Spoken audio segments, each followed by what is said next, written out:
তিন রকমের ধর্মের লোক বেশি আছে, খ্রিস্টান, ইসলাম আর হিন্দু। 100 জন খ্রিস্টানকে যদি একই প্রশ্ন করে তোদের ভগবানকে, একবারই বলবে আমাদের ভগবান ঈসা মসীহ, যিশু খ্রাইস্ট। মুসলমানকে জিজ্ঞাসা করবে 3 থেকে 5 মানে মৃত্যুর আগে পর্যন্ত, যাকে এই তোদের ভগবানকে, একই উত্তর দেবে, ভাই আমাদের ভগবান হলো আল্লাহ।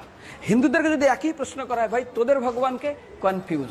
100% হিন্দু 100% কনফিউজ, জানে না ভগবানকে।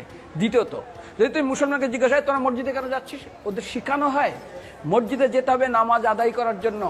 সপ্তাহে ওরা 100% একদিন মসজিদে যাবেই।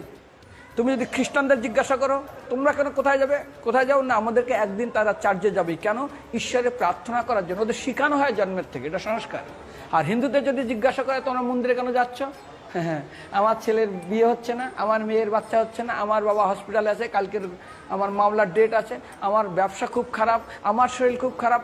99.99 হিন্দু জানে না মন্দিরে কেন আসা উচিত, তাদের ভগবানকে মৃত্যুর পরে কোথায় যাবে। মুসলমানকে জিজ্ঞাসা করবে মৃত্যুর পর কোথায় যাবে, বলবে ভাই নামাজ রোজা যদি না করি দোজকে যাব, অর্থাৎ নরকে যাব।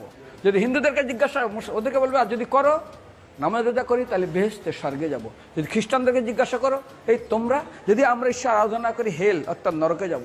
যদি বলা হয় যদি করো ঈশ্বর আরাধনা তাহলে তোমরা হেভেন স্বর্গে যাব। আর হিন্দুদেরকে বলে যে তোমরা মরার পরেই 99% হিন্দু এটাই বলে, মিথ্যাই বলে, আমার বাবার সাজ্ঞানে স্বর্গে গিয়ে বসেছে। তোর বাবা কি জমি কেনা আছে নাকি স্বর্গে? তোর বাবা জমি কেনা আছে যে তোর বাবা মরার পরে স্বর্গে গেছে, হোয়াটসঅ্যাপ করে দেখি এই যে অ্যাটাচ বাথরুম টয়লেট আমি একদম ভালোভাবে পৌঁছে গেছে, তোর বাবা স্বর্গে গেছে জানিস তুই? আরে মৃত্যুর আগে এত কষ্ট পায়, এত কিছু করে, মারার পরে আমার বাবা স্বর্গে গেছে। আরে যখন পুলিশে কোনো কয়েদি কোনো অপরাধীকে ধরে 2-4টা ডান্ডা মারে, তারপর থানায় গিয়ে আরো ট্রিটমেন্ট করে, তারপরে কোর্টে বিচারে, তারপর জেল খাটে, মৃত্যু